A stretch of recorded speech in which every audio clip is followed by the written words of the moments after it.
ठीक है, what R thermal sensors?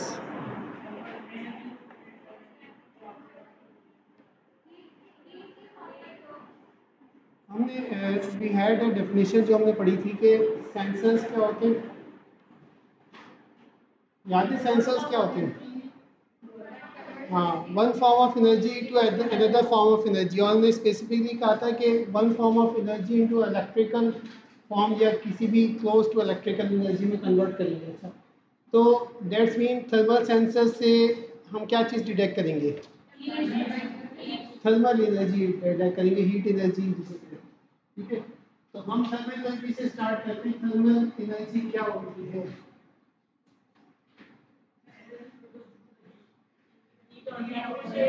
Heat तो प्रोड्यूस होती है, लेकिन heat is a by product. What is thermal energy?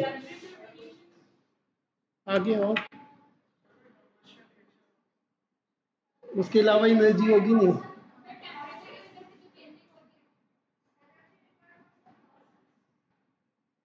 Energy required for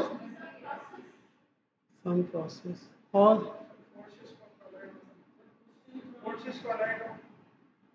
forces collide हो, सबसे नियर मेरे ख्याल से यही आंसर है। थर्मल एनर्जी क्या होती है? The energy produce mainly by the collision of atoms. ठीक है, एटम्स, और एटम्स में एनर्जी कहाँ से आती है? इलेक्ट्रॉन से। चले आ गई, इलेक्ट्रॉन से आ गई, लेकिन इलेक्ट्रॉन से क्यों आती है? इलेक्ट्रॉन और प्रोटॉन का रिएक्शन करा दिया भाई यहाँ पे तो।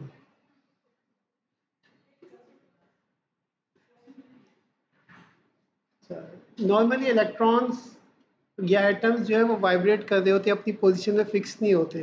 ठीक है, ये सबको पता है, फिजिक्स में पढ़ा होगा मैट्रिक इंटर में।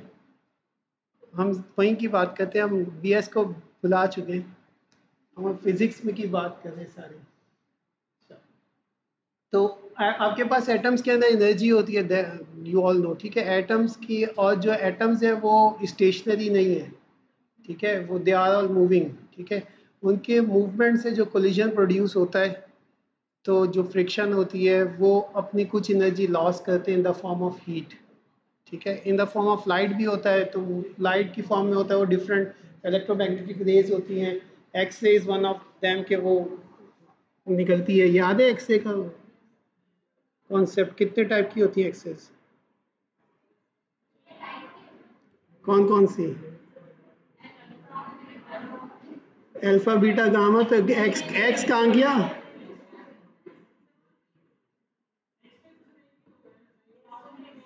करेक्टरिस्टिक एक्सरे होती है, बर्न स्टेलिंग एक्सरेज होती हैं। पढ़ा है नहीं पढ़ा? पता नहीं, मुझे नहीं पता। बीएस की बात मैंने गलत कर दिया, हमने अभी डिस्कस किया था, हम बीएस की बात नहीं करेंगे, वापस अंडर ग्रेड पे आ जाते हैं, ओ सॉरी इंटर पे आ जाते हैं। अच्छा, तीन फॉर्म ऑफ मैटर्स है, solid, liquid, gas. What is the difference between these forms?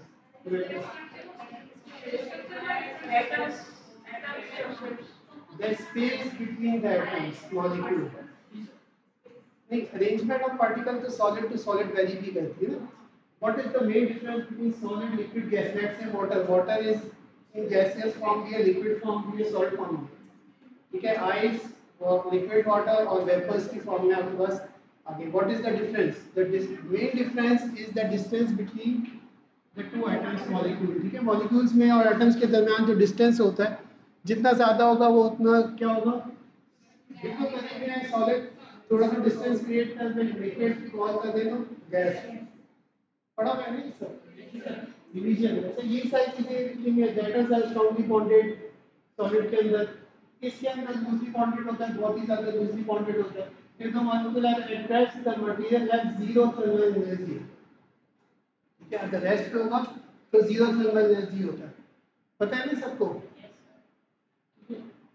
और थर्मल एनर्जी को हम लोग WTL से रिप्रेजेंट कर रहे हैं यहाँ पे। If we heat the material, the molecule start vibration about their equilibrium position, then we can say that now molecules have some finite thermal energy which will be greater than zero. अच्छा, temperature हम detect करते हैं, scales है हमारे पास, sorry major करते हैं, scales हैं। कौन कौन से स्केल्स हैं?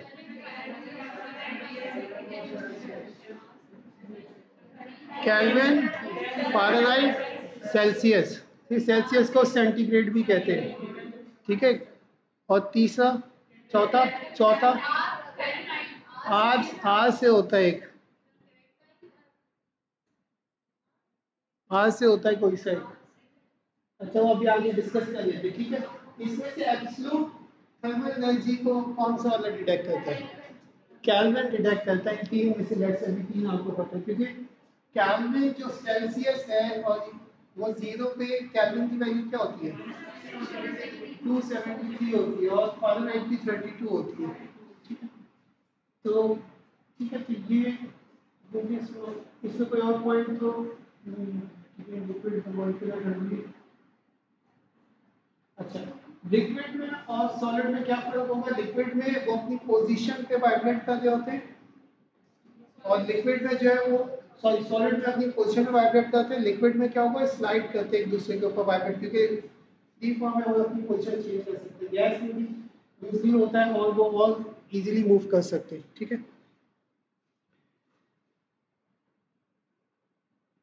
अच्छा, टेम्परेचर हमारे पास जो है वो हम मेजरमेंट करते हैं। Basically temperature is the measurement of the thermal energy, ठीक है। थर्मल एनर्जी क्यों प्रोड्यूस हो रही है? कोलिजन की वजह से। कोलिजन क्यों हो रहा है? थर्मल एनर्जी जो मूवमेंट बेस्ड होती है क्या कहते हैं? Kinetic energy. काइनेटिक एनर्जी का फॉर्मूला याद है सबको?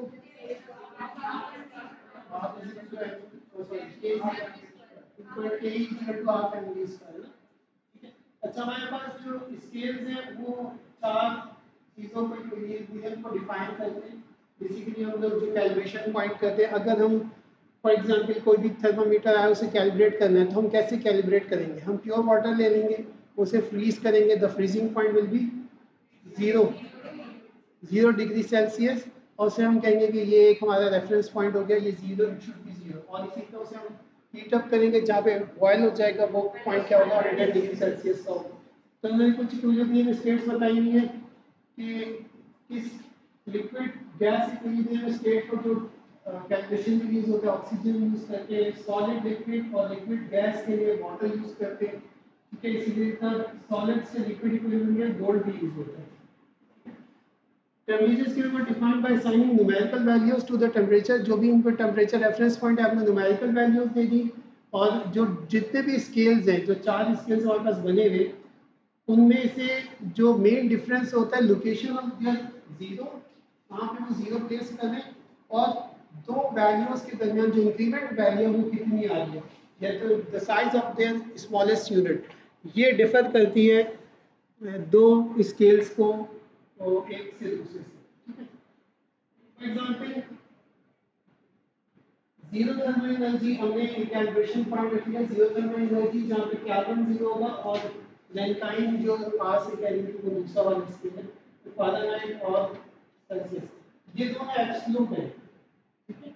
अच्छा, ये केल्विन के आगे डिग्री नहीं लगा होता है, इसके आगे डिग्री लगा होता है, क्या डिफरेंस है? इन तीनों के आगे डिग्री लगा हुआ है, उस पर डिग्री नहीं लगा है। मुझे भी याद नहीं आ रहा वैसे तो।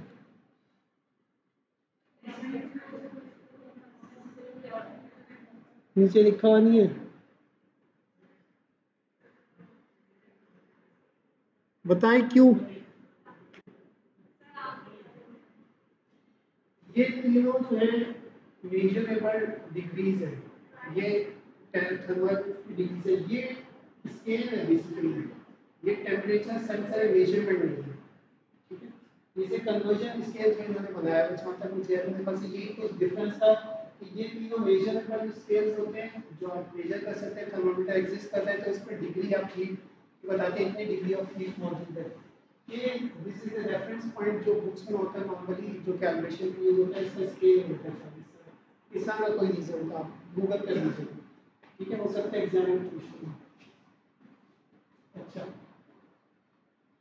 सेल्सियस जो नॉर्मली हम लोग यूज करते हैं, बिकॉज जिसे हम हैंडल कर सकते हैं इजीली 0.1 डिग्री ह्यूमन बॉडी और बाकी चीज़ों के लिए, वो जीरो रेफरेंस से, जो हमने वाटर से रेफरेंस लिया हुआ है, जब सॉलिड से लिक्विड फॉर्म में होगा जीरो हो गया, जब लिक्विड से गैस फॉर्म में होगा तो 100 हो गया, और बाकी जो है इसी के रेफरेंस से बनेंगे। अगर मैं आपसे बोलूँ कि सेल ये चार्ट दे दो, बोलूँ कि सेल्सियस को जो है केल्विन में कन्वर्ट करें या फ़ारेनहाइट को जो है वो सेल्सियस में कन्वर्ट करें, तो इस चार्ट के थ्रू हम लोग कर सकते हैं। कैसे करेंगे? फॉर्मूला आपको याद नहीं है? अगर फॉर्मूला याद ना हो तो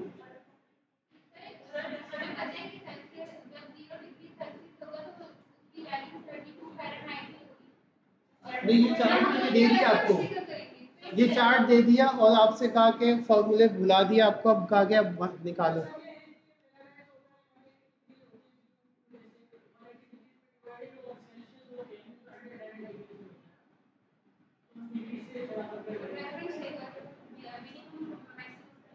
पिछली क्लास में मैंने स्लोप लाइन फॉर्मूला कराया था, ठीक है? नहीं कराया था, पढ़ाया था ना। उसमें बताया था कि 2 पॉइंट्स आपको गिवन हो तो आप उसकी इक्वेशन बना लें। आपको यहाँ पे 4 पॉइंट गिवन है, ये चार्ट दे दिया। अब आपको रैंकाइन और केल्विन का कन्वर्जन करनी है, आप कैसे करेंगे? फॉर्मूला पता है? हाँ, वो वाली इक्वेशन लगाएंगे और आ जाएगा आंसर। नहीं आएगा?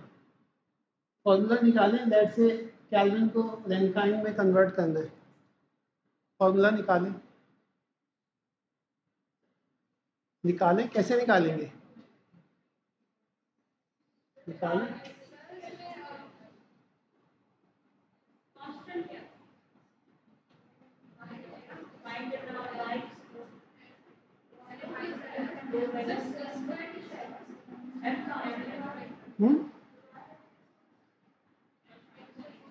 के को आर में कन्वर्ट करना है, के को आर में कन्वर्ट करना है, कैसे करेंगे?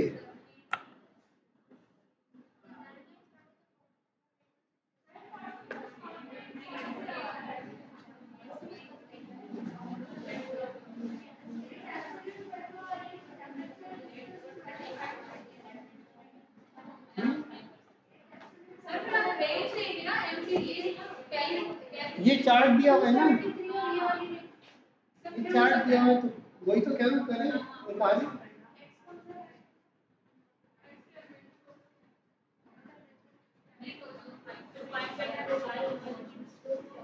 आपको के और आर, के को आर में कन्वर्ट करना है। लेट्स से के को आप एक्स कर ले रहे हैं और वाई को आर करेंगे, ठीक है?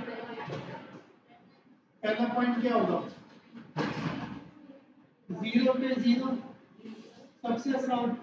आखिरी पॉइंट क्या है? 1336.15 पे 2405। एम क्या होता है? y2 minus y1 x2 minus x1, क्या फॉर्मूला है? 2405 divided by 1336.15, वैल्यू क्या होगी बताएं? y02 x प्लस ये वैल्यू क्या है? डिवाइड करिए,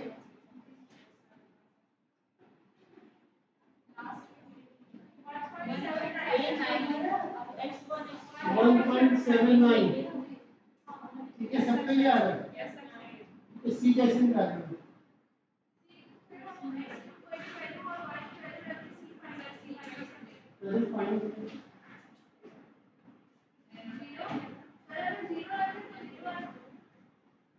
जीरो है तो जीरो आ जाएगा, बाकी के लिए क्या आएगा?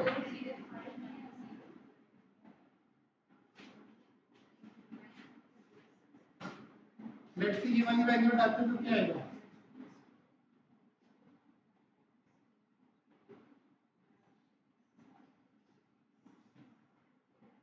सी की वैल्यू क्या होनी चाहिए? सी की वैल्यू क्या होनी चाहिए? कांस्टेंट का, लेकिन क्या होनी चाहिए? 1 2 0 क्यों होनी चाहिए? सर कोई एक्स्ट्रा हम इसमें कुछ दे नहीं रहे, हम सर अरे चलिए, लेट्स से ये करते हैं कि एक और कर लेते हैं आर को एफ में कन्वर्ट करें तो 0 आर पे एफ की वैल्यू क्या है -459.6 और मैक्सिमम पे क्या 24055 1955 इसका स्लोप क्या आ गया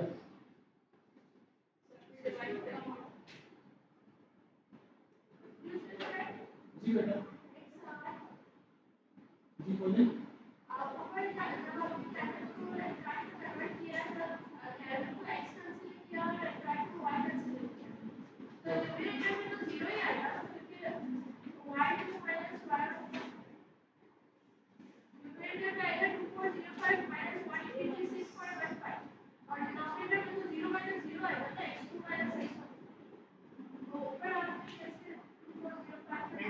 x2 की वैल्यू क्या है x2 की वैल्यू क्या है आप लोग ये वाला कर रहे हैं क्वेश्चन में मैं आपको सवाल कर रही हूँ अपनी कंफ्यूजन क्लियर करके आप लोग इस पॉइंट पे आ गए लाइन का फॉर्मूला लगाने 2 पॉइंट फॉर्मूला जो पिछली क्लास में पढ़ा था स्लोप निकाला था y उसी के लिए बोलो आपने जो आंसर दिए थे बाकी सब खामोश थे एग्री थे आपके साथ n इक्वल टू क्या है 1.0 सबका ये आ रहा है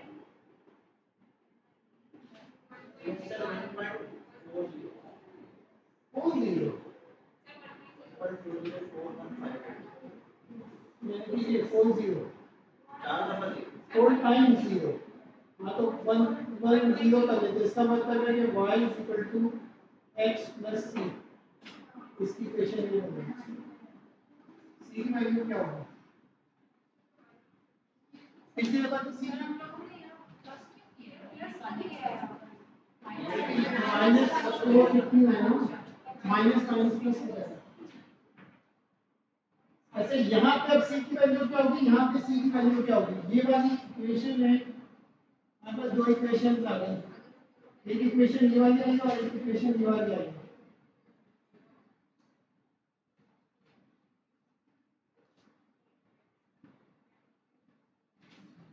अब पहले वाले सवाल में c की वैल्यू क्या होगी दूसरे वाले सवाल में c की वैल्यू क्या होगी पिछले वाले c की वैल्यू क्या है c की वैल्यू है 4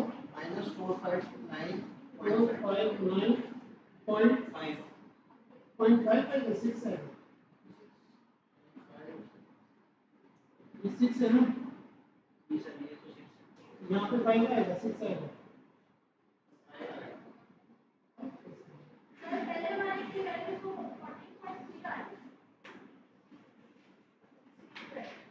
और 958 होगा तो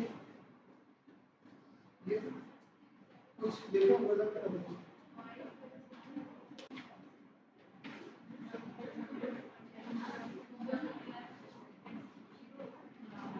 y की वैल्यू डाली हमने -459.6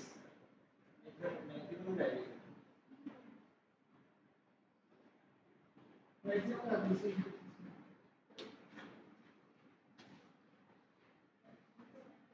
अच्छा यहाँ पे c की वैल्यू आप लोगों ने निकाली यहाँ पे c की वैल्यू तो क्या आएगा यहाँ पे क्या आएगी यहाँ पे 14.3 यहाँ पे आ गई 14.3 और यहाँ पे क्या आ गई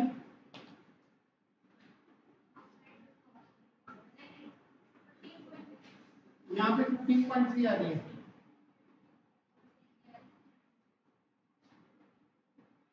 क्यों आ रही है ये वैल्यूज इसी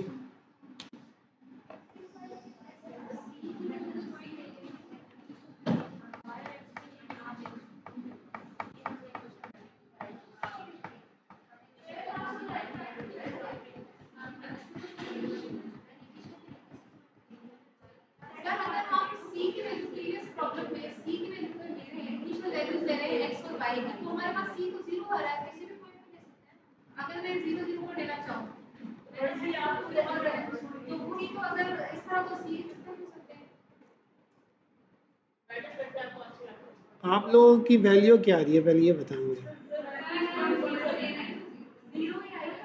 और अगर मैक्सिमम वैल्यू ले रहे हैं तो क्या आ रही है?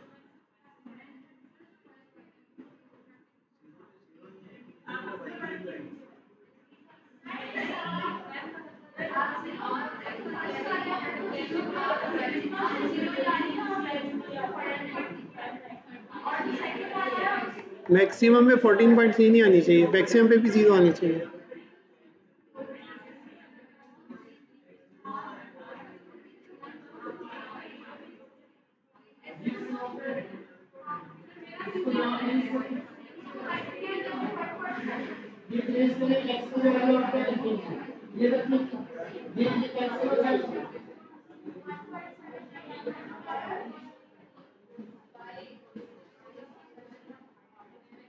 एक बात मुझे बताएं, सिर्फ एक बात बताएं, हमने लास्ट क्लास में डिस्कस किया था कोई भी ऐसी लाइन जो 0 से पास करेगी उसका ऑफसेट क्या होगा?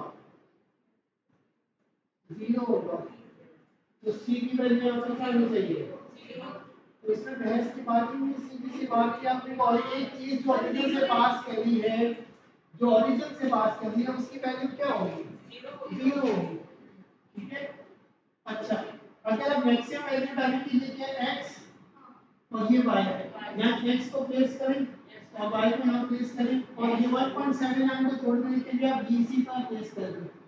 तो डिनोमिनेटर पे आएगा 13.1366, ये x 1366, ये कैंसिल हो जाएगा। यहाँ ऊपर से वैल्यू उधर की वैल्यू तो वो जीरो कैंसिल हो जाएगा। ठीक है, तो कैंसिल होना चाहिए। ठीक है, तो वो देख लीजिएगा। और यहाँ पे भी जो है आपके पास सेम वैल्यू आ जाएगी, क्या वाला पॉइंट आने वाला पॉइंट। अच्छा, हमेशा याद रखिए कि अगर आपने ये 2 पॉइंट्स लिए, मिनिमम और मैक्सिमम लिए, तो इन्हीं से को पुट करते हुए सी की वैल्यू निकालिएगा, otherwise you will get error. क्योंकि कहीं कहीं स्केल लीनियर नहीं होता, तो हो सकता है इस पॉइंट पे लीनियर ना हो, तो नॉन लीनियरिटी की वजह से आपके पास डिफरेंट वैल्यूज आ सकती है। आगे चलें। वैसे ये इसमें कन्वर्जन का फॉर्मूला ये बनता है, आप लोग ये लिख लीजिएगा। कैल्विन को, हाँ,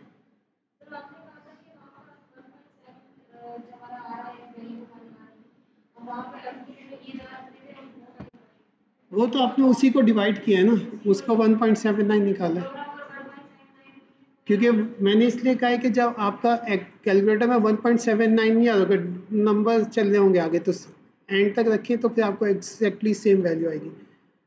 ठीक है, अदरवाइज नंबर्स तो सेम है तो आप कैंसिल कर सकती है डायरेक्ट। ठीक है, क्लियर है? चलिए,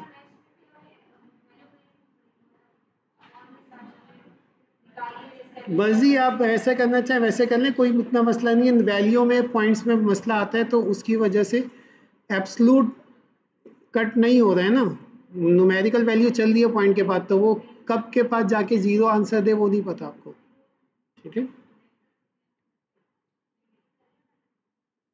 अच्छा, ये फार्मूला जो है वो इन्होंने ड्राइव किया हुआ है, जो फार्मूला है रैंकाइन और कैल्विन के कन्वर्जन का 5/9 से मल्टी फैक्टर है, उससे मल्टीप्लाई करेंगे, दिस इज द फैक्टर। ठीक है, इसी तरह जब सेल्सियस और फ़ारेनहाइट में जाते हैं तो +32 की एक वैल्यू आ जाती है इसमें। ये एग्जाम्पल कर लेंगे, ये करवाऊँ, ये find the value of Rankine if the temperature in Kelvin is 493 K। निकालें, जल्दी से निकालिए, फॉर्मूला गिवन है, सिर्फ कैलकुलेटर में वैल्यू पुट करके आंसर निकालना है।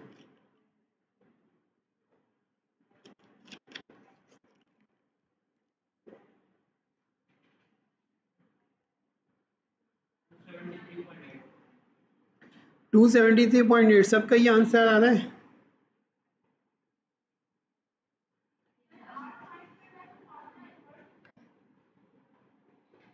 हाँ, तो वो आप 5 डिवाइड कर 9 मल्टीप्लाई करके,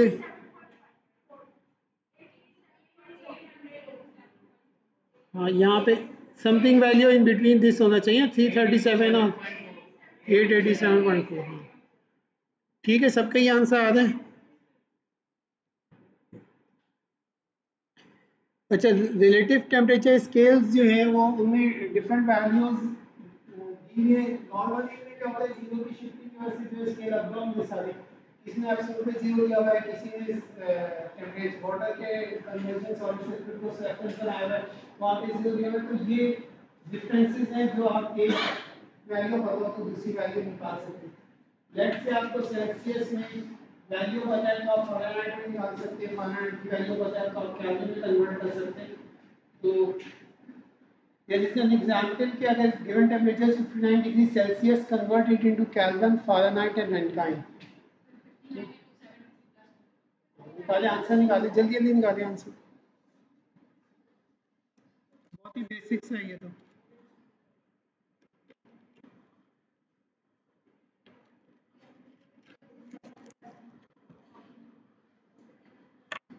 केल्विन में 332 आंसर आएगा।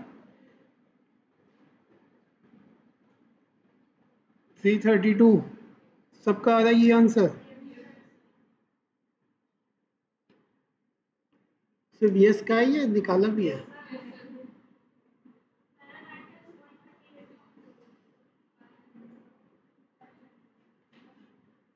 जल्दी जल्दी करिए तो, बेसिक्स है अभी तो टेम्परेचर की, आगे बहुत पढ़ना है।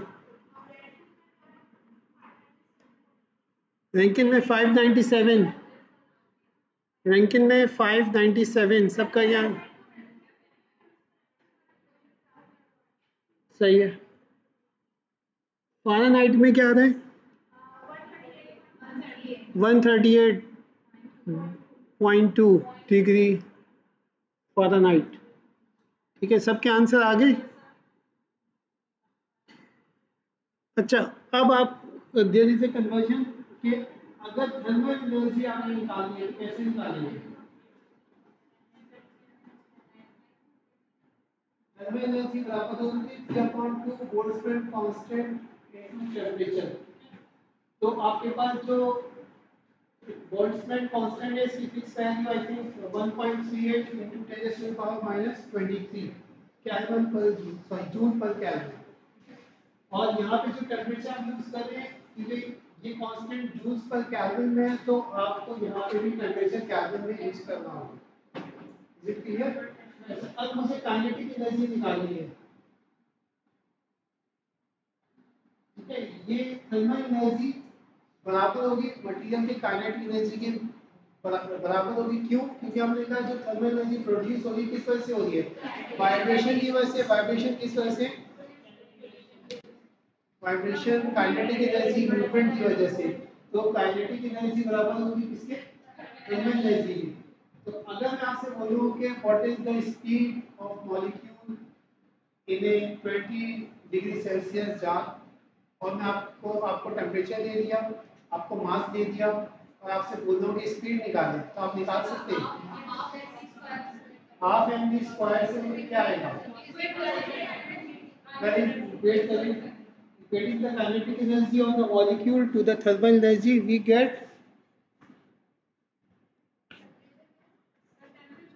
टेम्परेचर 20 डिग्री सेल्सियस बोलता है, लेकिन अभी आपको एग्जांपल फॉर्मूला ड्राइव करें, half M V square is equal to 3/2 Boltzmann constant into temperature in kelvin.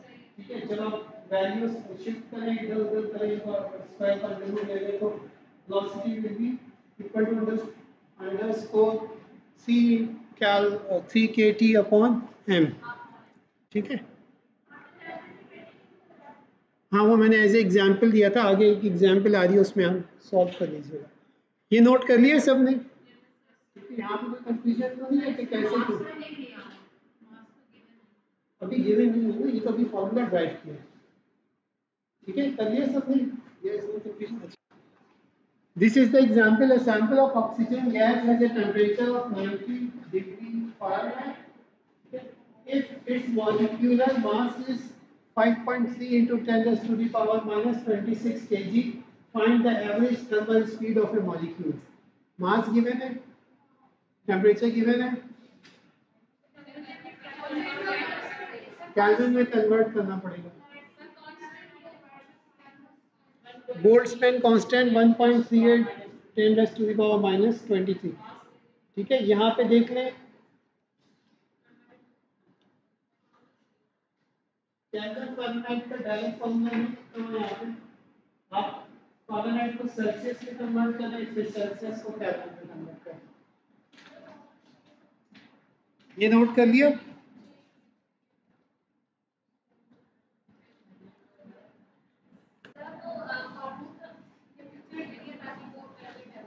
कौन से फॉर्मूले के लिए? Fahrenheit temperature is equal to 5/9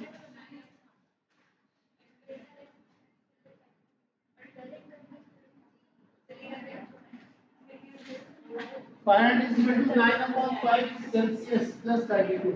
9/5 Celsius. 5.3 10 raised to the power minus 26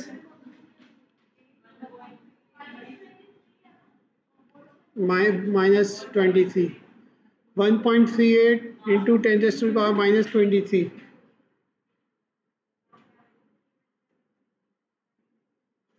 आगे आंसर टेम्परेचर कितना आ रहा है केल्विन में? केल्विन में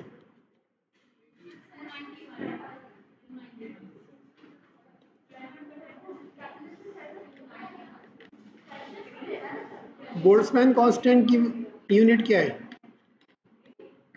जूल्स पर केल्विन।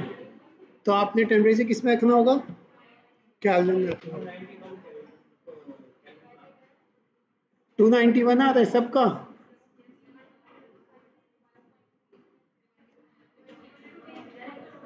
टू 291 मैं भी कैलकुलेट कर लूँ।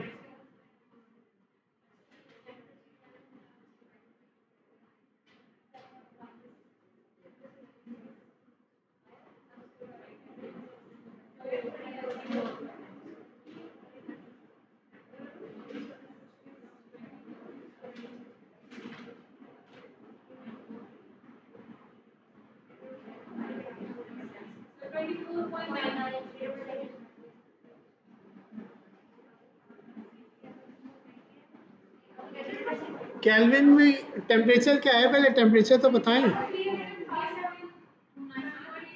305.37 डायरेक्ट कैलकुलेटर से निकाला आप लोगों ने, क्यों फॉर्मूले से क्यों नहीं निकाला? आप लोगों की आ रहा है 3 सेल्सियस में कितना आया? 18 कैसे आ गया? 9/5 पहले -32 भी तो करो।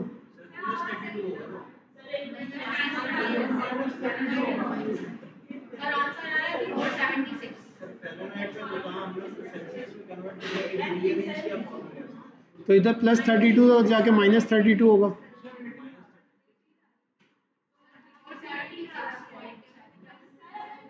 नहीं सेल्सियस, हाँ -32 होगा।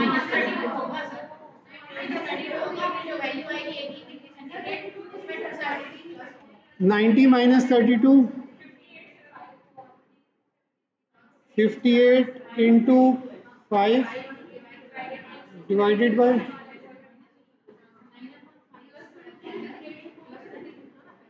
डिवाइड बाय 9 तो 32.2 डिग्री आया ना।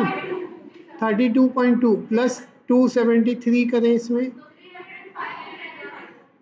305 हो जाएगा ना।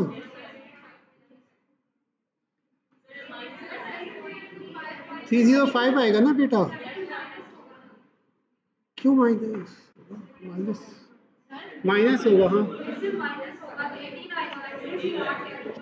कैसे?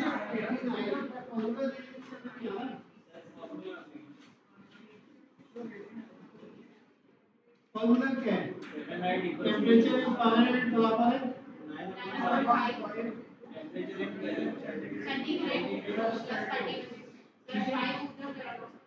कैसे जाएगा?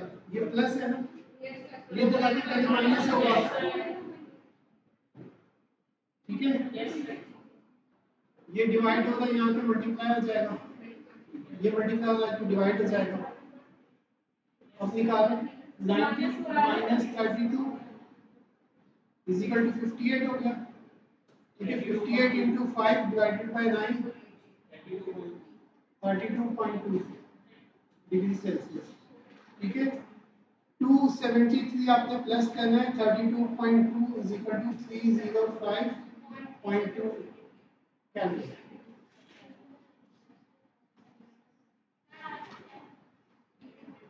आंसर क्या आया?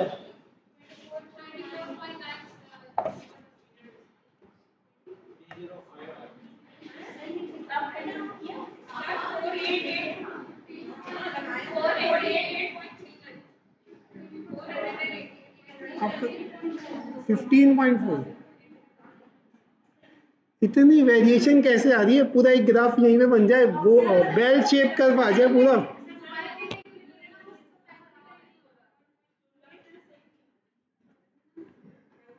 मैं भी अपने मोबाइल का कैलकुलेटर खोल रहा हूँ। 3 इंटू के था,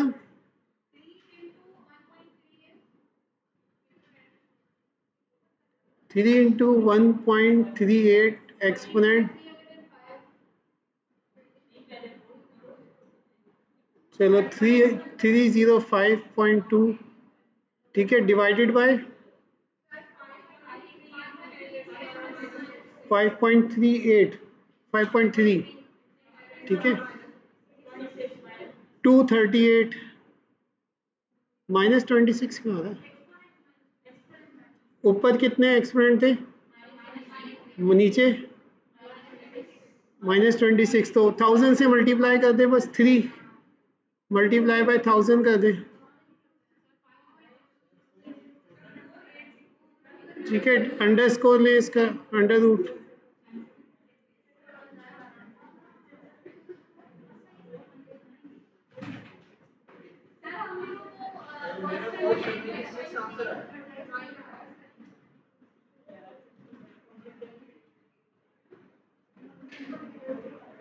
फोर 88।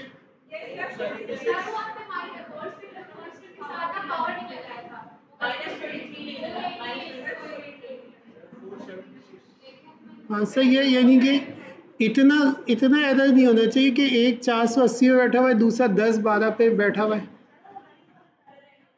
तो ये एक इंजीनियरिंग स्टूडेंट्स के लिए ये I think put the value get the answer वाली चीज़ें, इसमें क्या घुमाना कुछ भी नहीं है।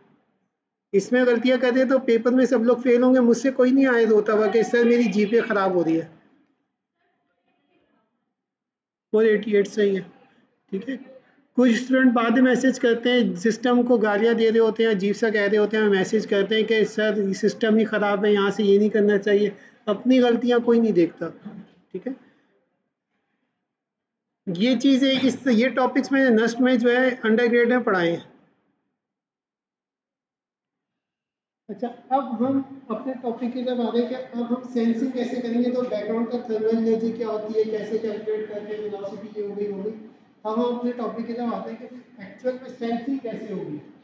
हमने क्या किया, मटीरियल प्रॉपर्टी स्टडी कर ली, थर्मल एनर्जी ऐसे होती है, वाइब्रेशन होती है, काइनेटिक एनर्जी निकाल सकते हैं, मॉडल कर सकते हैं, कर सकते हैं। तो हम इसको कैसे यूज करें? हमारे पास 3 चीजें होती हैं जो हम इलेक्ट्रॉनिक्स में या इंजीनियरिंग यूज करते हैं। मेटल हो गया, सेमीकंडक्टर हो गया, इंसुलेटर्स हो गया, इलेक्ट्रॉनिक्स में जो ज़्यादा यूज होते हैं। What is the difference between these 3 things?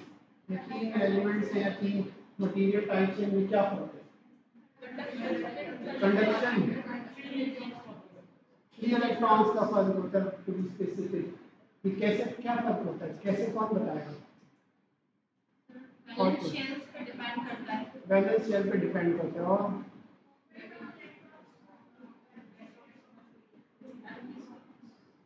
ये 3 डायग्राम्स में आ रही है आपके पास। ऊपर वाली जो वैल्यू है वो बेसिकली जो राइट साइड पे कर्व्स होंगी सारी, ये आपका कंडक्शन बैंड है, ठीक है। और जो ये लेफ्ट साइड पे अगर वो मेरी कोई ये लाइंस है, तो ये आपके पास बैलेंस बैंड है। ये मेटल का है कंडक्शन बैंड, बैलेंस बैंड। ये आपका सेमीकंडक्टर का है और ये इंसुलेटर्स का है। आप यहाँ पे देखिए जो बैलेंस बैंड है, बैलेंस बैंड किसे कहते हैं? आउटर जो सर्कल होता है, ऑर्बिट होता है, जिसमें आउटर मोस्ट इलेक्ट्रॉन रोटेट कर रहा होता है अराउंड द न्यूक्लियस, उसको बैलेंस बैंड कहते हैं। बैलेंस इसलिए कहते हैं कि वहां से इलेक्ट्रॉन आउटसाइड मूव कर सकता है, एनर्जी अगर आती है सबसे पहले वो यार इलेक्ट्रॉन मूव होता है, उसमें एक बॉन्डिंग होती है, वो चीज़ें हम डिस्कस करते हैं, हम उसको ब्रीफली देखते हैं। अच्छा, मेटल का वैलेंस बैंड और कंडक्शन बैंड, कंडक्शन बैंड क्या होता है?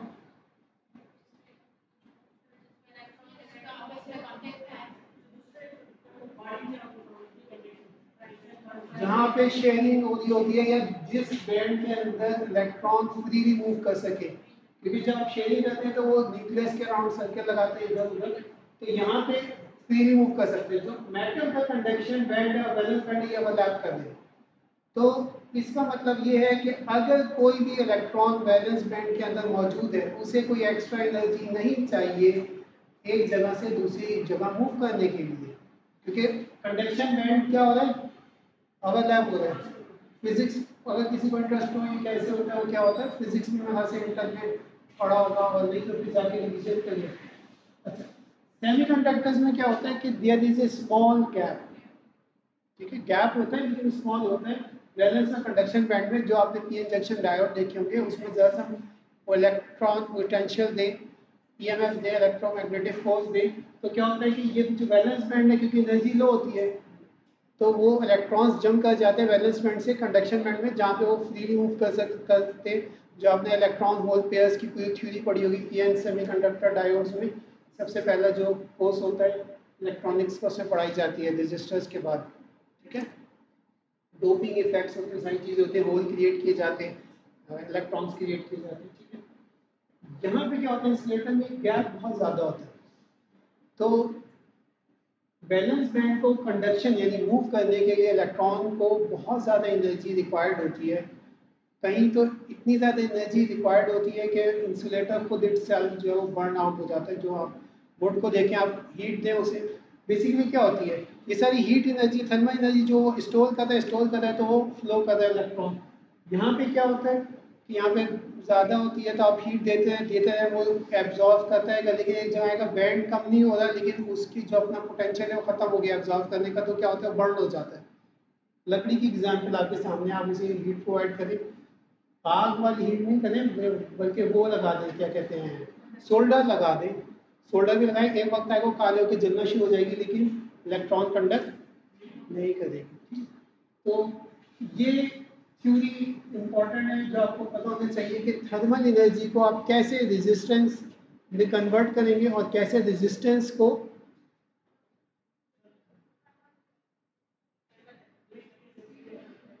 रेजिस्टेंस आ गई तो आपके पास इलेक्ट्रॉनिक्स आ गई ना, तो सिंपल वोल्टेज लगा के रेजिस्टेंस और वोल्ट निकाल लें, करंट आ गया, कन्वर्जन हो गई, थर्मल टेम्परेचर कन्वर्ट हो गया इलेक्ट्रिसिटी में। अब क्या चाहिए आपको, पहला टेम्परेचर सेंसर बना लिया आप लोगों ने, बना कि नहीं बना, नहीं बना। अच्छा, यही सारी चीजें लिखी है, when thermal phase is present in the vertical diagram and the conduction electron tends to collide in a hole with the vibration item, ठीक है, this increases the movement of the electron and absorb some of the energy, that is the exhibit resistance to electrical current flow, ठीक है। Thus the metallic crystal is the function of vibration of the atom and thus of the temperature। आप लोगों को resistance का formula याद है जो हमने पढ़ा था, फिजिक्स में ही पढ़ा था सबसे पहले इंटर की, जहाँ पे रेजिस्टर्स पढ़े थे तो डायामीटर हम बढ़ाते थे, सर्कमफेरेंस बढ़ाते थे सरफेस एरिया का, तो रेजिस्टेंस बढ़ जाती थी, रेजिस्टिविटी पढ़ी थी, फॉर्मूला निकाला था, याद है, अच्छी बात है, वो आगे आएगा। नॉर्मली मेटल, ठीक है, आपने मेटल को देखा कि इसमें कोई भी गैप नहीं है, तो एनर्जी जो भी आप इसको प्रोवाइड करेंगे वो क्या होगा, रेजिस्टेंस इंक्रीज करने पे और कंडक्शन पे इंक्रीमेंट होगी, ठीक है, क्लियर है ना,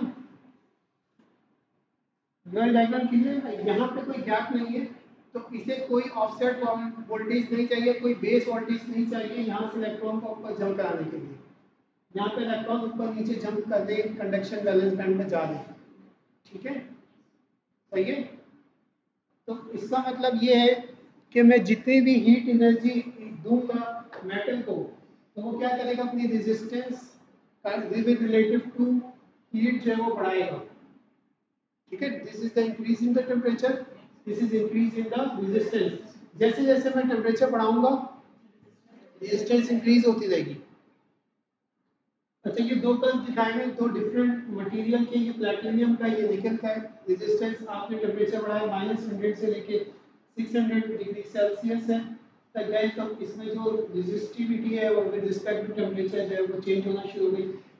मैक्सिमम जो थर्मल एनर्जी होती है वो लीनियरली कन्वर्ट होती है रेजिस्टेंस में मेटल के अंदर। सम पॉइंट पे आप देख सकते हैं कि ये वाली बिल्कुल स्ट्रेट नहीं है, हल्की सी कर्व आ रही है, ठीक है, लेकिन मैक्सिमम क्या होता है वो लीनियर होती है। अब कोई पूछी नहीं। अच्छा, तो इसका फायदा क्या होगा?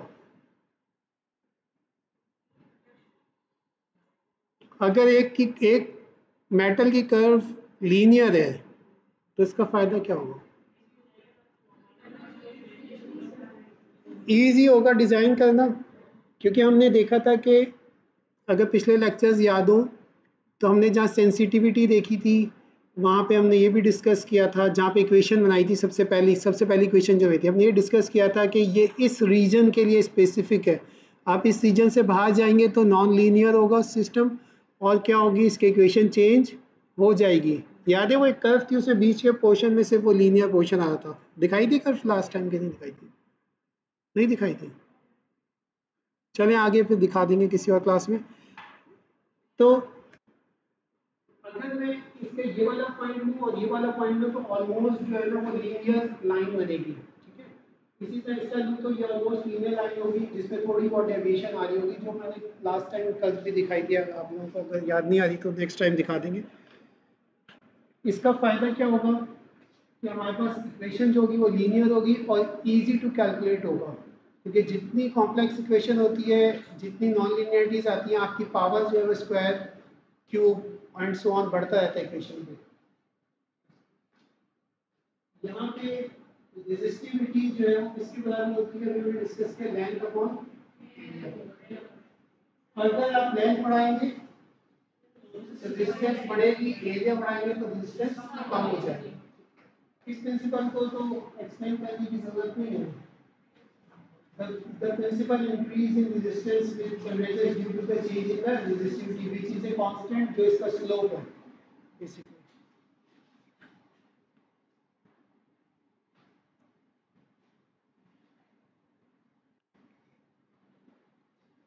अब हमने एक एग्जांपल ले लीजिए, जैसे ये एक कर्व है किसी भी मेटल की है, हमने उसके ऊपर अपनी कर्व फिटिंग कर दी, ठीक है। हमने कहा कि ये एक एक्स मटेरियल मेटल था जिससे हमने एक टेम्परेचर सेंसर बनाया। अब ये टेम्परेचर सेंसर हमने बना तो लिया, लेकिन हमें मसला ये आ रहा है कि हम इसको किस रेंज में ऑपरेट कराएं। ये है -20 डिग्री सेल्सियस से ये 90 डिग्री सेल्सियस तक मैंने उसकी जो उसको हीट किया, उसके वैल्यू नोट करी, ठीक है। मैंने एक सिस्टम बनाया, सेटअप बनाया, मैंने एक लेट से एक थर्मामीटर रखा, साथ में एक चूल्हा रख लिया और उसके ऊपर पानी रख के जो है ना एक स्टैंडर्ड टेम्परेचर थर्मामीटर रख दिया और ये मेटल को प्लेस कर दिया, ठीक है। अब मेटल की रेजिस्टेंस से मैंने वोल्ट मीटर लगा दिया। अब मैंने चेक किया कि अभी इनिशियली टेम्परेचर है -20 डिग्री सेल्सियस, जो मेरा स्टैंडर्ड टेम्परेचर बता रहा है। मैंने उसकी इसकी रेजिस्टेंस नोट कर ली, लेट्स से ये ओम्स के अंदर आ रही है कि 1 ओम इसकी रेजिस्टेंस है। मैंने हीट करना शुरू किया, -10 पे मैंने नोट किया कि इसकी टेम्परेचर जो है वो -10 डिग्री पे इसकी रेजिस्टेंस जो है वो 1.6 पे आ गई, लेट से वो मैंने नोट कर ली। फिर सो ऑन मैं हीट अप करता गया, मैं वैल्यू नोट करता गया, वैल्यू नोट करता गया, यहाँ तक कि मैं 90 डिग्री तक पहुँच गया और मैंने रेजिस्टेंस नोट की 90 डिग्री, ऑलमोस्ट 9 ओम के करीब इसकी रेजिस्टेंस आ गई। अब मैंने प्लॉट कर लिया। अब मैंने कहा मैंने ये सेंसर तो बना लिया, मैंने इसका पूरी कर्व निकाल ली सेंसर की, इसके ऑपरेटिंग रेंज निकाल ली कि -20 से लेट से 90 या 100 तक इसकी रेजिस्टेंस जो है वो 9.6 या जो भी वैल्यू आ रही है यहाँ तक। अब मैं एंड यूज़र को देने जा रहा हूँ। एंड यूज़र आपने कहा कि भाई ये टेम्परेचर सेंसर डिज़ाइन हो गया, अब ये लो टेम्परेचर सेंसर ये जो इंक्यूबेटर में लगा लो या पेशेंट मॉनिटर में लगा लो या कहीं पे भी लगा लो। अब जो भी डेवलपर था, डिज़ाइनर था, उसने कहा मैं ये लगा तो लूँ, लेकिन तुम ये बताओ कि ये रेजिस्टेंस कितनी देगा, कितना वोल्टेज देगा 10 डिग्री सेल्सियस पे, 20 डिग्री सेल्सियस पे कितना देगा, 30 डिग्री सेल्सियस पे कितना देगा। मुझे कोई ऐसा फार्मूला दे दो जो फार्मूला मैं अपने पास फीड कर दूं, ठीक है, जैसे ही वो रेजिस्टेंस चेंज होगी वो फार्मूला जो है ना वो रेजिस्टेंस को खुद कैलकुलेट करके टेम्परेचर मुझे आउटपुट कर दे, या वोल्ट आउटपुट कर दे, या उस वोल्ट के या टेम्परेचर आउटपुट कर दे। ठीक है, तो अब मैं क्या करूँगा, मैं कैसे इस कर्व को फार्मूले में कन्वर्ट करके दूँ। हालांकि कर्व तो मैंने सिर्फ प्रैक्टिकल किया है ना, प्रैक्टिकली मैंने हीट किया, मैंने उसकी वैल्यू नोट करी, प्लॉट कर दिया। मैं इसको कैसे इक्वेशन में कन्वर्ट करूँ, फार्मूले में कन्वर्ट करूँ।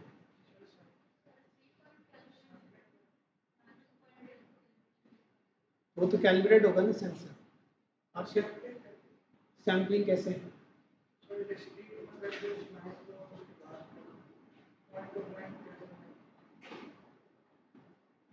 कितने सैंपल्स दोगे?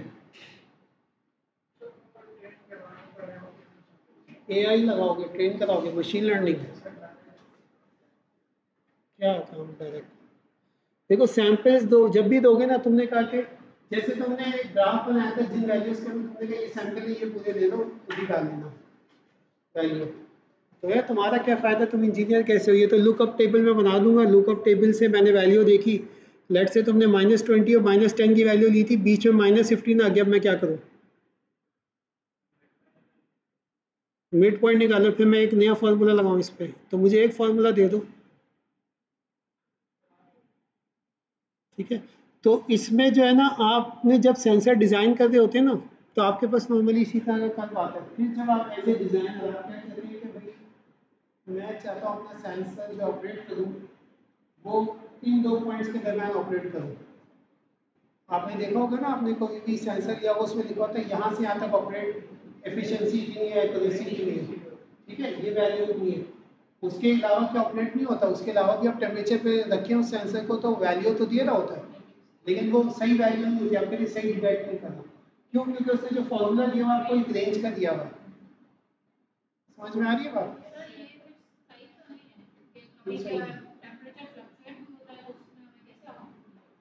तो इसीलिए डिफरेंट रेंज के सेंसर होते हैं और डिफरेंट जगह अप्लाई करते हैं। आपने एक इंक्यूबेटर में लगाना है, आपको पता है आपकी इंक्यूबेटर की रेंज क्या है? क्या रेंज है आपकी इंक्यूबेटर की, बेबी इंक्यूबेटर की? 37 डिग्री सेंटीग्रेड ±5 मैक्सिमम। ठीक है, इससे ज़्यादा तुम याद है, आपने कहा कि इंक्यूबेटर में आपने 25 रखेंगे, आपने 25 रखेंगे, इससे ज़्यादा ऊपर सॉरी 25 से लेट से 45, इससे ज़्यादा तो आप नहीं करेंगे ना, जलाना तो नहीं या फ्रीज तो नहीं करेंगे। तो आपको पता है आपकी रेंज होगी 25 से 45, तो आपने जो सेंसर चूज़ करना है वो इसी रेंज का चूज़ करेंगे। ठीक है, आपने कहा 25 से 45 रेंज है, मैं 20 से 50 का सेंसर चूज़ कर लेती हूँ, ±5 वैल्यू और आ गई। तो अब सेंसर जो है उस वो भी इसी वैल्यू का आप लेंगे ना, ऐसा तो नहीं आप सेंसर ले लें जिसकी -1000 से +1000 तक की वैल्यू। तो वो आपके पास वैरायटी होती है, फिर उसी का कॉस्ट होती है, चीज़ें होती है वैल्यू का। तो आपके जो डिज़ाइनर था या आप डिज़ाइन कर रही थी, तो आपने कहा कि भाई ये जो सेंसर है ना बहुत आइडियल है, बहुत ज़्यादा एक्यूरेट है, बहुत हाई वैल्यू दे रहा है, बिल्कुल बहुत ज़्यादा सेंसिटिविटी है इसकी। तो मैं क्या करती हूँ कि ये जो रेंज आ रही है लेट से 30 डिग्री से 60 डिग्री तक, जो एक नॉर्मल बॉडी टेम्परेचर या रूम इन्वायरमेंट के लिए आपको चाहिए, आपने कहा कि ये वाली वैल्यू के लिए मैं इसे रिस्ट्रिक्ट कर देती हूँ या कर देता हूँ कि ये इसमें एक्यूरेट है, बाकियों के लिए मैं यूज़ नहीं कर रहा। ये समझ में आ रही बात? सेंसर डिज़ाइन वगैरह की हम बात कर रहे हैं। तो अब आपके पास ये रेंज आ गई, minimum value, maximum value, mid point value. तीन वैल्यूज आ गई, आपने निकाला, लीनियर अप्रोक्सीमेशन करनी है। लीनियर लाइन क्या होती है? लीनियर अप्रोक्सीमेशन क्या होती है? Straight line, basically straight line. ठीक है, स्ट्रेट लाइन का फॉर्मूला सबको पता है, क्या है? mx plus. आपने वो यहाँ पे वैल्यूज पुट कर देंगे और दूसरा की इक्वेशन आ जाएगी। ये इन्होंने कैलकुलेट करी दिया खुद। ठीक है, इसमें ये लोग कह रहे हैं कि ये इन्होंने 3 पॉइंट से निकाली है। ठीक है, यहाँ पे ये अल्फा कह रहे हैं, alpha is the fractional change in resistance पर डिग्री चेंज पर डिग्री ऑफ टेम्परेचर T0। ठीक है, अल्फा को इन्होंने यहाँ पे रखा हुआ है, ये जनरल अप्रोक्सीमेशन करी, यहाँ पे इस पॉइंट पे ये अल्फा निकाल रहे हैं। क्यों निकाल रहे हैं? क्योंकि मैंने कहा इस पॉइंट पे जो ये मिड पॉइंट है, अगर मिड पॉइंट से जो ऊपर वाला और नीचे वाला पॉइंट जरा से भी अपनी वैल्यू ऊपर नीचे करते तो ये स्लोप क्या होगा, चेंज हो जाएगा with reference to mid point, ये स्लोप चेंज हो जाएगा। ठीक है, अगर ये पॉइंट चेंज होता है, ये पॉइंट चेंज होता है, ये ऊपर चल जाएगा, ये नीचे आ जाएगा, लेकिन मिड पॉइंट अपनी जगह पे फिक्स रहेगा। कोई अगर आप एक स्केल ले लें, ये स्केल है, ठीक है, ये पॉइंट है, स्टार्टिंग पॉइंट, एंडिंग पॉइंट, ये मिड पॉइंट है। अगर ये पॉइंट नीचे चला गया तो ये पॉइंट ऊपर चला जाएगा, लेकिन ये पॉइंट अपनी जगह फिक्स है। ये पॉइंट अगर नीचे आया तो ये पॉइंट ऊपर चला गया, लेकिन ये पॉइंट का मिड पॉइंट का फिक्स है। तो दैट्स व्हाई वो कह रहे ये तो इलेक्ट्रॉनिक्स की बात हो रही है, अगर ये तो आप कह रहे हैं फिजिकली कोई सीसॉ टाइप में, लेकिन यहाँ पर तो कहीं ना भी वेरिएशन आ सकती है। इलेक्ट्रॉनिक्स थोड़ी नहीं करते मिड पॉइंट है, यहाँ पर भी चेंज ना हो। मिड पॉइंट है तो चेंज ना आए, तो मिड पॉइंट पे हम एज ए रेफरेंस ले रहे हैं। ठीक है, अस्सलाम वालेकुम, हेलो, अच्छा, तो ये पॉइंट भी चेंज हो सकता है, ठीक है, ऐसा नहीं है कि ये पॉइंट चेंज नहीं होगा, लेकिन वेरिएशन जो आएगी नॉर्मली क्या होगा, अगर पूरा इफेक्ट होता है, जो टेम्परेचर पे जो इसकी इफेक्ट होगा वो पूरे पे आएगा, लेकिन जो लीनियर रीजन था वो लीनियरिटी इसकी चेंज होगी तो इसका स्लोप चेंज होगा। ठीक है, स्लोप चेंज होगा तो मिड पॉइंट और मैक्सिमम पॉइंट पे वेरिएशन ज़्यादा आएगा बनिस्बत सेंटर पॉइंट के। क्यों? क्योंकि स्लोप जब चेंज होगा तो स्लोप जब अगर लेट्स से यहाँ से नीचे चला गया, ये पॉइंट ऊपर चला गया, तो ओवरऑल जो सेंटर पॉइंट था वो थोड़ा सा कम होगा। तो सेंटर पॉइंट आपका नॉर्मली इतना चेंज नहीं होता, जो थियोरेटिकल प्रूफ है इसका, पूरा बुक के अंदर बहुत बड़ी डिस्कशन है। ठीक है,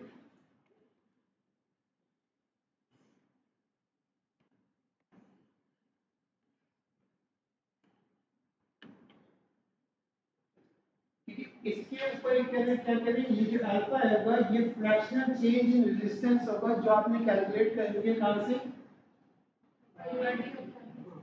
रीजन पर डिग्री ऑफ एट टेम्परेचर। ठीक है, अल्फा ये आपने निकाला और इनटू पे आप स्लोप करेंगे। ठीक है, स्लोप से आपके पास क्या आ जाएगा, जो एंड पॉइंट्स की जो वेरिएशन थी वो आ जाएगी, और ये आप जब से मल्टीप्लाई करेंगे तो ये अल्फा फ्रैक्शनल चेंज का जो आपको कांस्टेंट है ये आ जाएगा। ठीक है, और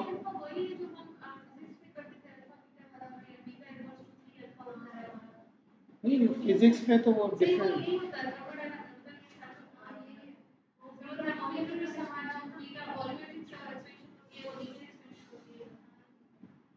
मे बी मुझे याद नहीं आ रहा। ठीक है, वही होता होगा, मुझे नहीं पता बिल्कुल आप कहाँ से रेफर करें। ठीक है, एक्सपेंशन वाला ही है बेसिकली है। ठीक है, लेकिन यहाँ लेंथ से रिलेट नहीं कर रहे, यहाँ पे हम इसको रेजिस्टेंस से के पॉइंट ऑफ व्यू से डिस्कस कर रहे हैं। ठीक, अच्छा, अब क्वाड्रेटिक इक्वेशन में क्या होता है अप्रॉक्सीमेशन में, अब हमने वही कर रहे हैं, इसकी क्वाड्रेटिक अप्रॉक्सीमेशन करनी है, वो कैसे करेंगे,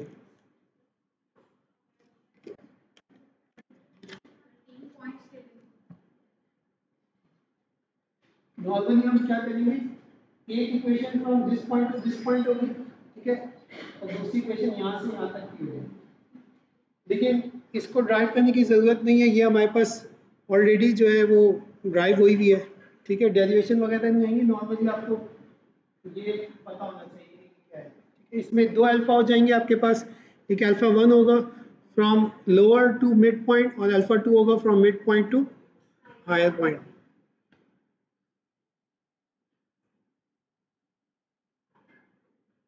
यहाँ पे लिखा हुआ है the alpha 1 is linear fraction change in distance with temperature, its value is 0। एक है फ्रॉम T1 टू T0, दूसरा है T0 to T2। T2,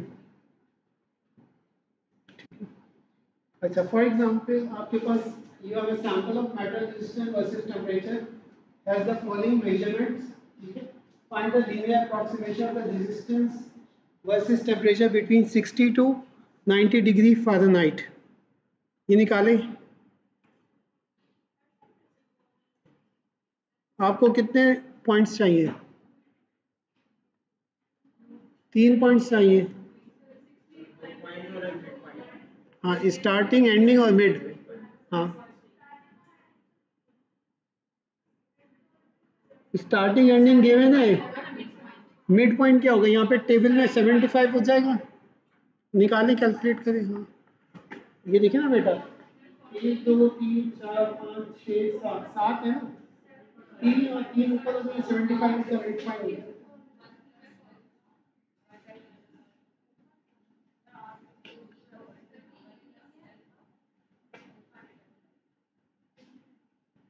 RT naught bracket square bracket open 1 plus alpha naught changing temperature square bracket close।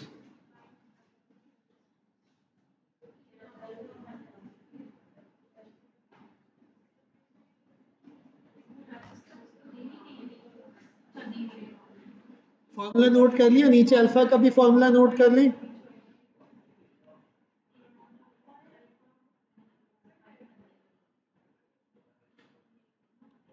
ये वाला formula भी note कर लें, ये वाला फॉर्मूला भी नोट कर लें। अगर इसमें अल्फा 2 माइनस हटा देंगे तो वो वाला वो फॉर्मूला बन जाएगा।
मिड पॉइंट पे क्या रेजिस्टेंस आ रही है, अल्फा की वैल्यू क्या आ रही है, 0.001875 पर अल्फा की वैल्यू क्या आ रही है, 0.001875।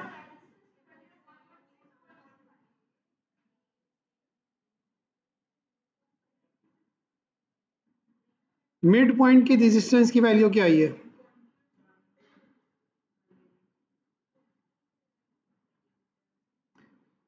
मिड पॉइंट रेजिस्टेंस की वैल्यू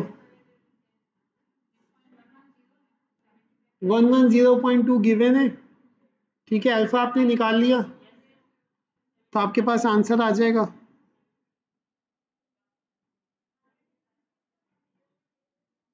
किस पे निकालनी है आप, 116 RT की वैल्यू किस टेम्परेचर पे,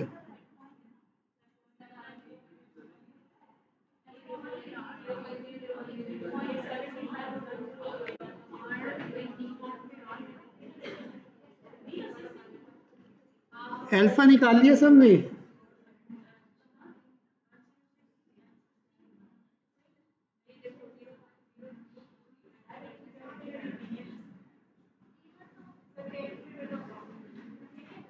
अच्छा फोन इस्तेमाल किया करें।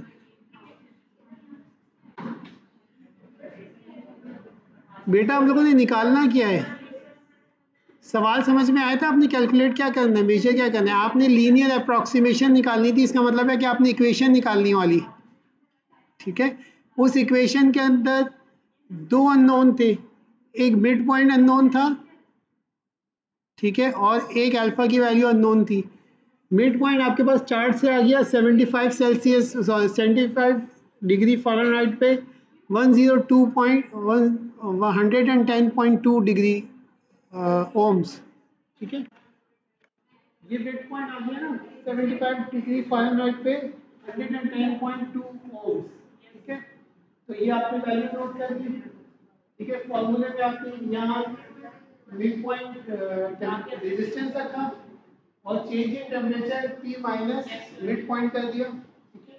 अब आपके पास है अल्फा, अल्फा के कैलकुलेट करने के लिए आपके पास 2 पॉइंट फॉर्मूला था जो मैक्सिमम मिनिमम पे आपने लगाया into 1 upon R naught, R T naught था ना, तो वो आपने मल्टीप्लाई किया, आपके पास अल्फा की वैल्यू आ गई होगी 0.00, आपने यहाँ पे फॉर्मूले में रख दिया, तो आपकी लीनियर अप्रॉक्सीमेशन आ गई। अब इसको फर्दर कैलकुलेट नहीं करना, क्योंकि आपने इस सवाल में क्या था, find the linear approximation of resistance versus temperature, temperature ये रहा, रेजिस्टेंस ये, ठीक है, बिटवीन 60 एंड 90 डिग्री फ़ारेनहाइट जो चार्ट गिवन था, जिसका रेफरेंस इसलिए दिया गया कि आप यहाँ से मिड पॉइंट निकाल लें। क्लियर है?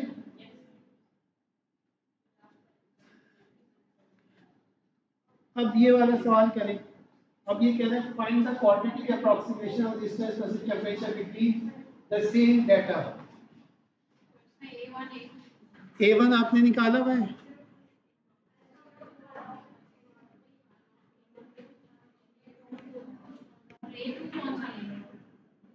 A1 आपसे कहा था कि कहाँ से कहाँ तक होगा, T1 से T0 तक होगा और A2 होगा T0 से T2 तक, हम निकालें।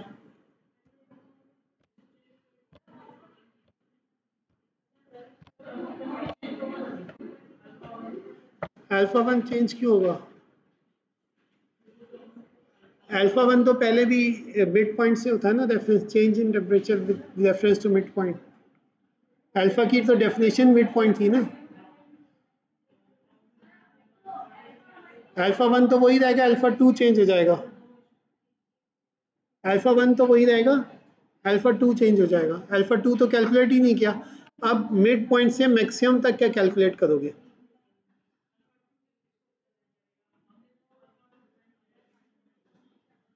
उसी उसी को प्रेजेंट करेगा, सेंटर पॉइंट को ही करेगा, लेकिन वो रेफरेंस हो जाएगा कि पिछले वाले का पोर्शन का, वो अगले पोर्शन का, क्योंकि कर्व चेंज होगी तो दोनों जगह।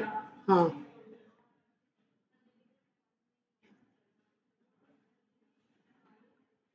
ठीक है, ये आंसर आना चाहिए।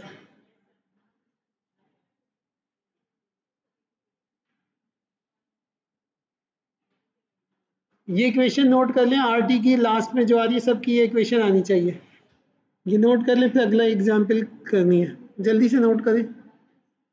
ये स्लाइड्स मैं आपको दे दूंगा, ग्रुप पे डाल दूंगा, बुक के अंदर मौजूद है, बुक मैं ऑलरेडी शेयर कर चुका हूँ ग्रुप पे। कहीं कोई चीज़ मैंने अपने पास से नहीं लिखी हुई, जो भी लिखा हुआ है बुक का लिखा हुआ है। कोई किसी को पकड़ना है तो बुक के ऑथर को जाके पकड़े, कोई मिस्टेक निकालनी है तो उसकी निकालें। 30 भी भेज देता हूँ, ठीक है, वो वाली भी भेज देता हूँ।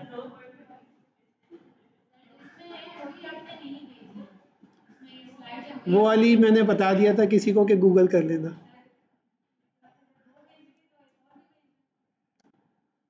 वो होमवर्क था ना, गूगल करना। ये नोट कर ली इक्वेशन सबने? अब ये कैलकुलेट करें जल्दी से। नहीं नहीं, पॉइंट वाइंट नहीं, क्लास चल रही है, कहाँ पॉइंट। 2.5 घंटे की क्लास होगी, 3 घंटे की। अभी तो 15 स्लाइड्स हुई हैं, मेरे पास 46 स्लाइड्स हैं।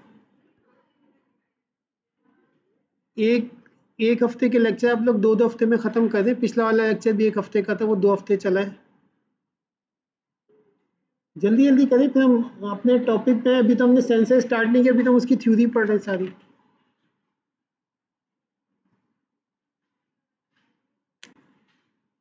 ये कैलकुलेट कर लेंगे घर से, तो मैं आगे चलता हूँ। चलें, आंसर लिखा हुआ है, वैसे स्लाइड दूंगा तो आप लोगों को पता चल जाएगा।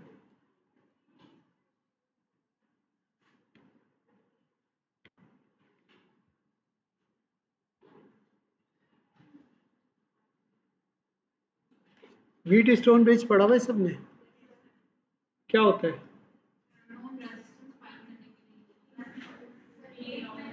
अननोन, एक अननोन होता है, ठीक है। और इसका फायदा क्या होता है? इसका फायदा, अननोन को मालूम कर लिया तो अननोन रेजिस्टेंस तो आप डिवाइडर सर्किट से भी निकाल सकते हैं। इतना ब्रिज सर्किट क्यों बनाए? इंडिविजुअल हर एक चीज की तो हम लोग नहीं कर सकते, हम लोग ने ऐसा सर्किट बना दिया है जो हर इंडिविजुअल की इजीली हमें अननोन रेजिस्टेंस फाइंड करना। जैसे हमारा मल्टीमीटर हो गया, उसमें यही फार्मूला चलता है, यही सर्किट चलता है। और मोर एक्यूरेट होता है, लेस पावर कंजम्पशन होती है, ठीक है। एज कम्पेयर टू फ्लक्चुएशंस कम होती हैं। अगर आप सिंपल डिवाइडर सर्किट होगा, उसके अगेंस्ट अगर आप एक और कोई रजिस्टर ले आते तो उसकी रेजिस्टेंस बहुत ज़्यादा तेज़ी से वैरी कर देती है। अगर ये वाला सर्किट होगा तो उसमें जो इफेक्ट होता है वो बहुत कम होता है, ठीक है। आरटीडीज क्या है?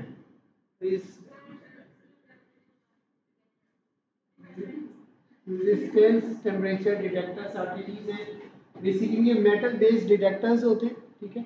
इनकी इसमें different type of metal use होते हैं। प्लैटिनम हो गया, गोल्ड हो गया, निकल हो गया, सिल्वर हो गया, और भी ज़्यादा होते हैं। तो ये कहते हैं सबसे ज़्यादा जो प्लैटिनियम है वो रिपीटेबल है। रिपीटेबिलिटी पड़ेगी आपने, सेंसर के लिए बहुत ज़रूरी होती है कि वो सेम वैल्यू एक्यूरेटली वो बार बताए। सेंसिटिविटी इसकी हाई है, क्वाइट सेंसिटिव है। सेंसिटिविटी क्या देती है हमें?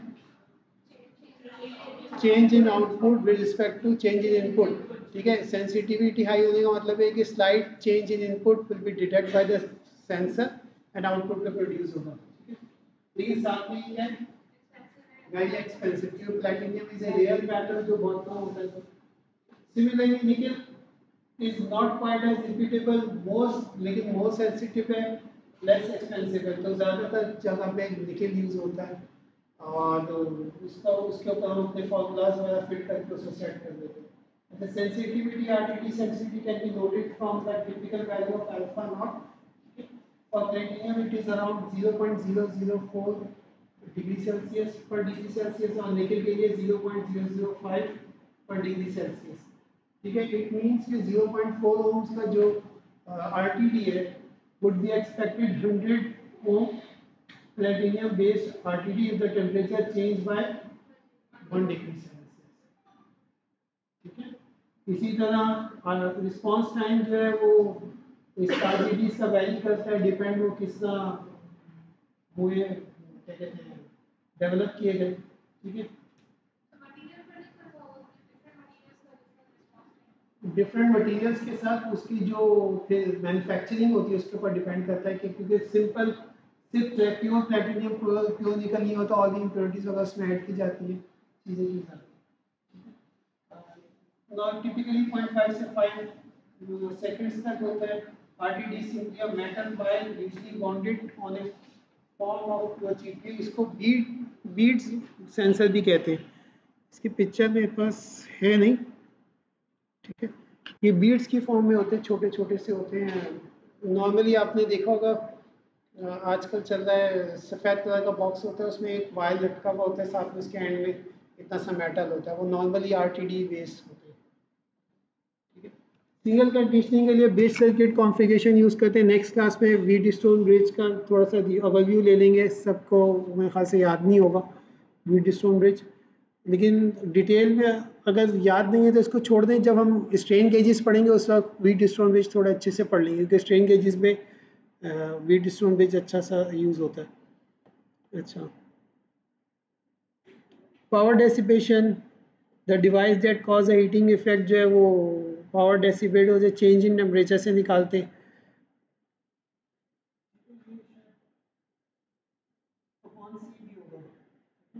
Decibellion constant of the RTD is watt per degree centigrade. ये सिंपल इंफॉर्मेशन है जो आप लोगों को सर उसमें मिलेगी, जो आपने एक सेंसर के अंदर देखनी है। ठीक है,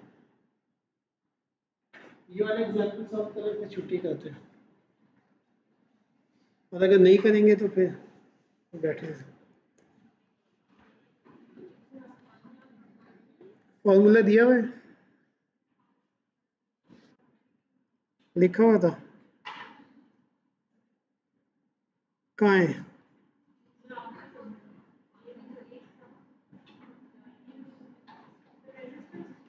An RTD has a alpha naught is equal to 0.005 per degree centigrade, resistance is equal to 500 ohm, and a dissipation constant दिया हुआ है PD at 20 degrees centigrade. ठीक है, the RTD is used in a bridge circuit with R1, R2 and R3 is a variable resistor used to null the bridge. If the supply is 10 volts and the RTD is placed in a bath at 0 degrees Celsius, find the value of R3 to null the bridge. Linear approximation लगाएं,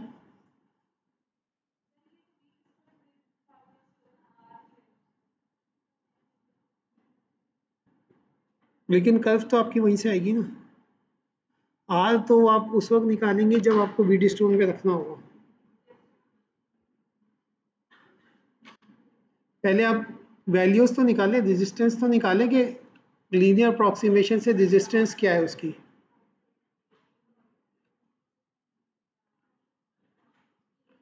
ये power dissipation का फॉर्मूले से power आएगी आपके पास,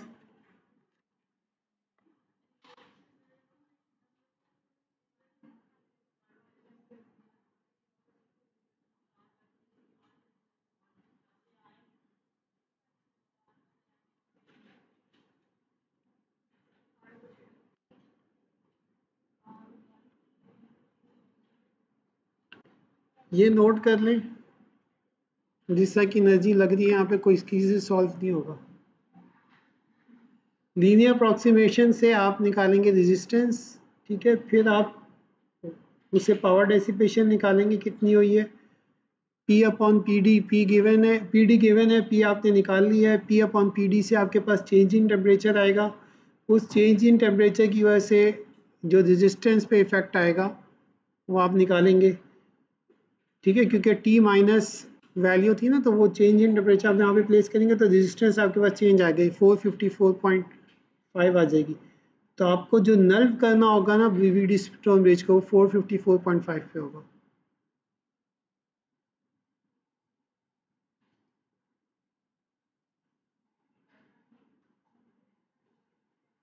देखिए R1 should be equal to R2 और R3 should be equal to R4 होना चाहिए। R4 में आपके पास क्या लगा हुआ है, RTD लगा हुआ है, तो आपने RTD की वैल्यू निकालनी होगी, क्योंकि वीडी स्टोन ब्रिज के फॉर्मूले में दो अननोन आप नहीं निकाल सकते।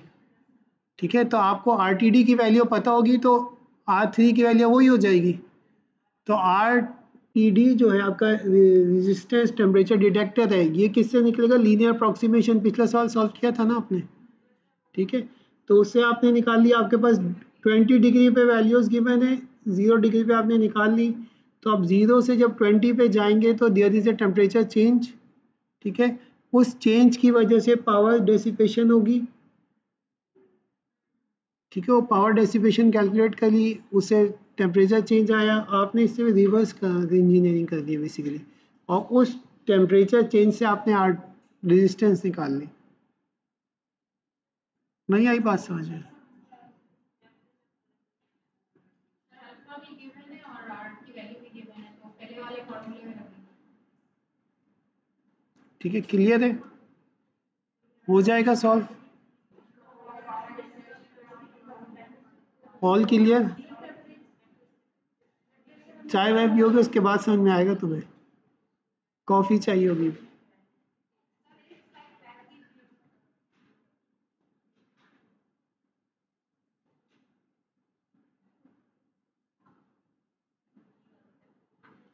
Change in temperature P upon P D है ना, यहाँ से इसका लीनियर अप्रॉक्सीमेशन निकाल लिया आपने। ठीक है, 0 पे लीनियर अप्रोक्सीमेशन पे 0 पे आपने निकाल लिया, रेजिस्टेंस की वैल्यू आ गई। रेजिस्टेंस की वैल्यू निकालने के बाद आपने क्या करना है, P निकालना है। ठीक है, P is equal to I square are.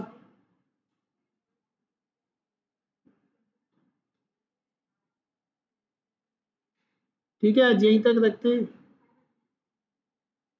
और ये सारे जो न्यूमेरिकल्स हैं ये सॉल्व करिएगा, ये बहुत